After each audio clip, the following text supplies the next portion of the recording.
I'm a certified financial planner, and I'm going to tell you how to retire early with confidence. Now, before you watch any further, just because someone's a CFP, a certified financial planner, does not mean you need to listen to them or hire them. My dopey joke is I like to say, how many doctors have you met that are MDs that you wouldn't let touch your body? And most people are like, huh? I'm like, just because someone's certified doesn't mean hire them. Just because someone's a fiduciary doesn't mean hire them or listen to them.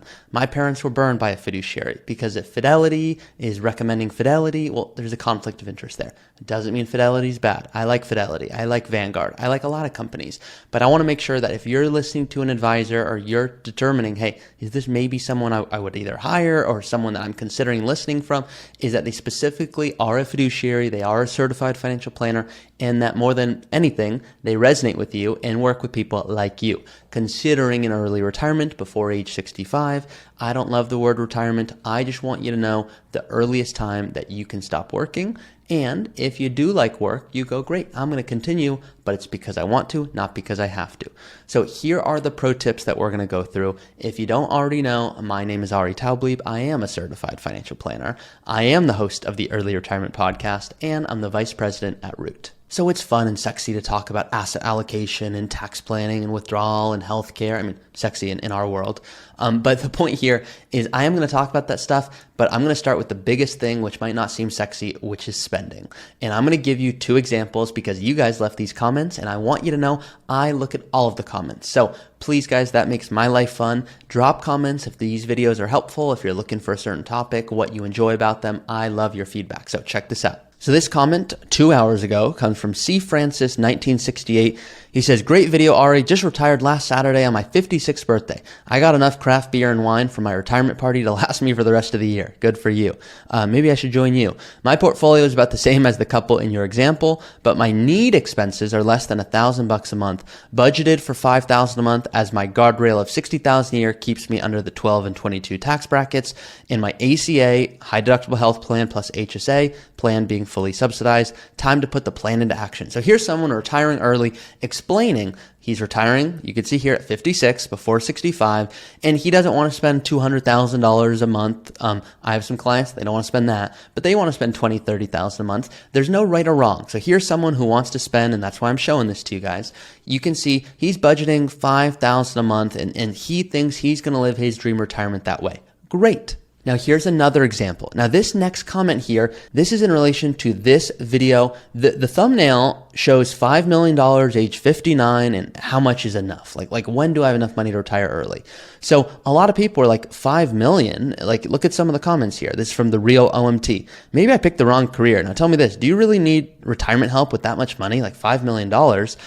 And there's a comment from Joe Myers who replies, who says, listen, changing from saving to spending, it's not as easy as a transition as you'd think. Like you'd think it would just be like, great, like now I start spending and it's going to be easy, but it isn't. And that's the pro tip here. Just because you were a good saver doesn't mean you're going to be a good spender. And the truth is a lot of people have $5 million and they don't feel that they are in a good position to retire. Now I know a lot of you are watching going, what are you, crazy? $5 million, isn't that enough? No, a lot of my clients, they want to spend more. It's not good or bad, but the first pro tip from a certified financial planner who works with clients is to not essentially go, yep, I can only spend $8,000 a month, but my neighbor's going to spend $6,000, my coworker's going to spend $10,000, and I just don't know. How much am I allowed to spend? It depends on what you want your dream life to look like. The reality is you might have a mortgage, but that's going to go away. You might want to spend more in your years where you have your energy and health. Maybe you're traveling. Maybe there's more healthcare costs. Maybe you want to do a remodel. Maybe you want to move. What you want is not good or bad. It's just what you want. And too many people have head trash and go, well, you know, I'm thinking of retiring at 56. I bet on that previous comment I showed you, that guy who just had his 56th birthday, he's had neighbors and coworkers say, hey, you're only 56. You think you have enough to retire? Well, he might want to spend half as much as the person who made that comment. So maybe he's in an even better spot compared to the guy who might work 10 more years and want to spend more. So I like to ask my clients a really simple question. I like to go, would you rather work longer so you could spend more, or work less even if it means you're spending less? And I'll show them, hey, here you are working till 65 so you can spend $12,000 a month. And here you are working till 60, but you're spending $9,000 a month. And the majority of my clients, they're like, you know what? if you're telling me that I can spend $12,000 a month, I want to do that. And if I have to work longer, you know what? I'd rather work longer because I want to spend what I want to spend. That's what I hear the most of the time. But some people go, you know what? I don't need $12,000 a month. If you told that first person who commented, hey, you've got to spend $12,000 a month, he'd say, I don't need that. That's probably not going to increase my happiness level compared to the amount of sadness I would have by continuing to work. He wants to transition to this next stage of life. So start with your expenses. I have a cash flow planner in the description of this episode that will help you determine that. Now, I want to hear from all of you just roughly because I like hearing about expenses. How much do you feel, and don't get too fancy with the mortgage and the property taxes and how much you want to give, but tell me roughly, hey, how much do you think if I gave you a blank check and you could of course make it as big as you want, how much would you love to spend in retirement? Now, exclude travel, but tell me about it because I like hearing about your travel plans because it's fun for me. So if you're like, hey, $6,000 a month, not including the mortgage, $6,000, $7,000 a month, $4,000 a month, that lets me spend what I want to spend. Very cool. But I'm going to need another $20,000 a year for travel. And I still have a mortgage and it's going to be paid off at this time. Drop it in the comments. It's fun for everyone, including me, to look at what you're considering and then everyone gets to compare it. So if you don't mind, please do that. So that's the first tip. It's really understand and dream about your expenses. The second one is regarding investing. Most people are like, what are you going to talk about every single stock that exists? No. To me, it's important. You have the right companies, you're owning the right things, but too often people get so into the weeds that they kind of lose the bigger picture. So here's what I like to explain to my clients. I like to say, hey, let's just assume you have $1 million. You get a 10% rate of return. Great, that's a $100,000 gain. What if you max out your 401k this year? They're like, what? That doesn't relate. I go, you might not think it does, but they go, well, if I max it out, that's $30,000. I go, that's true.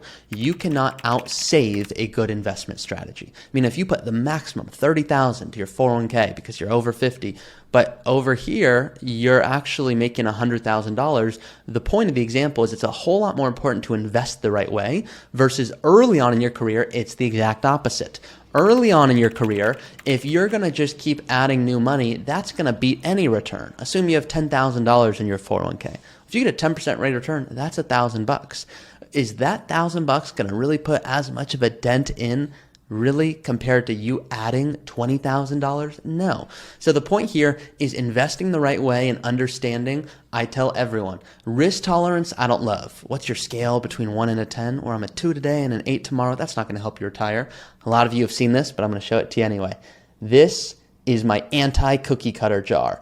This was sent to me, one of my favorite gifts of all time. I don't believe in cookie cutter approaches. I want you to understand truly, okay, wait a second. If I invest this way and I'm open to being a little bit more aggressive, it can mean I can retire when? Whoa, that's cool. I'm comfortable. Yes, my markets are going to go down. Yes, I know that it's going to be down 20, 30%. I'm not going to be over the moon, but I'm going to be okay.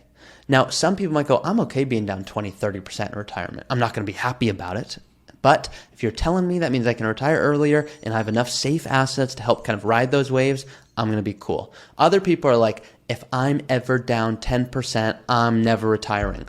And then they don't retire.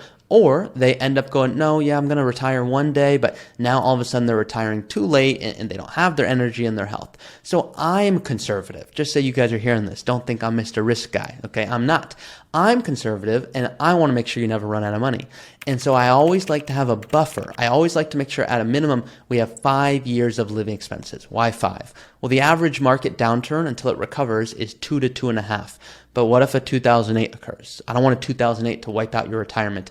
I need to make sure that, one, you're comfortable with the fluctuations and that you don't have a cookie cutter approach. Let me give you an example. Client came to me, 83 years old, all right, 83.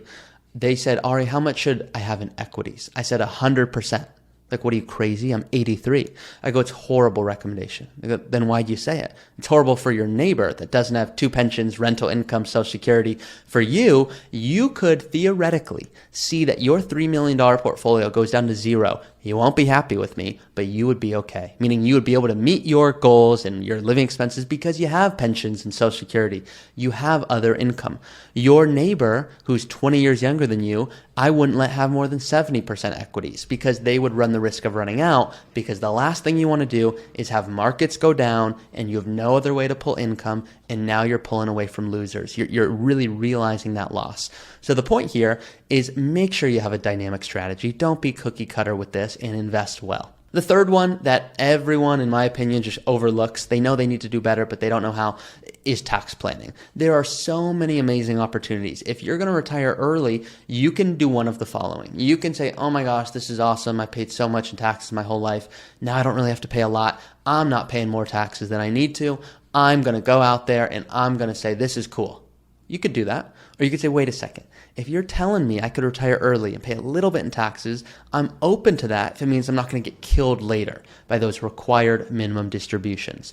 So I'm going to give you an example. When you are, for most of you, 75, the government's going to force you to take out more money than you'll probably ever need. You're like, what do you mean? Well, if you have $1 million in your 401k and you're 40 today, and that grows to become 2 million, and that grows to become 4 million, and that grows to become 8 million, well, all of a sudden the government forces you to take a portion of that out, exactly 3.8% and growing. And so if you have your required distribution and you have maybe an inherited account from a parent, and maybe there's rental income, and maybe there's a pension, and maybe there's Social Security, well, now you might be forced to take out like $500,000 a year. You're like, hey, I don't need $500,000. I'm like, oh, I know. The government doesn't care. And so what you can do to protect against that is by implementing things like Roth conversions or tax gain harvesting or all of these other strategies that can help minimize your taxes. My favorite way to understand it, because it is a lot, is through vegetables. You're like, legitimately vegetables? I go, yeah, I try to keep it fun for my clients. If they're falling asleep in my meetings, nothing I'm going to say is going to be relevant. So I say, I want you to eat a little bit of cauliflower for me when you retire early. So in the future, your whole plate isn't cauliflower, because I bet you want steak and I bet you want pasta and I'm going to Italy in a few months. So I'm like, I want pasta. I want to make sure all of you are doing what you want to do and truly not letting any money unnecessarily come back and bite you later, which is what most people do. They go, yeah, I'm going to retire early. Let's call it 57, 58. And my income's super low. Like I pay taxes my whole life, but now I've got like cash I'm living on or my brokerage account or, I'm doing pretty good. So your income's really low. And most people are like, that's so cool. So here you are not eating any cauliflower, no vegetables. You're just living the dream life. Then in the future, you're forced to eat a ton of cauliflower for the rest of your life, versus eating a little bit of vegetables, a little cauliflower every single year, small sliver of the plate, so in the future you don't have to eat a whole lot more. I have more videos where I go into this in depth if you want like a 15, 20-minute example of those, but it's important that you do think about your expenses. You do think about your asset allocation. You do not do a cookie cutter approach, and you think about tax planning. These are the main tips from me, a certified financial planner, which is not the reason to listen to me, but it's, do I speak in a way that resonates with you? Does this sound like English or does it sound like Portuguese? My dumb joke, I went to a doctor, there's a few months ago, I said, Doc, that sounded great. I think you think that sounded great. I don't know what you just said. They're like, what? I go, you think you are articulate. I'm sure many people here think you're articulate. I'm not saying you're not articulate. I'm saying I didn't understand it. So I need you to try again. And that's how I like to communicate with my clients. So holistic planning designed for an early retirement, that is what I do. It's not for everyone.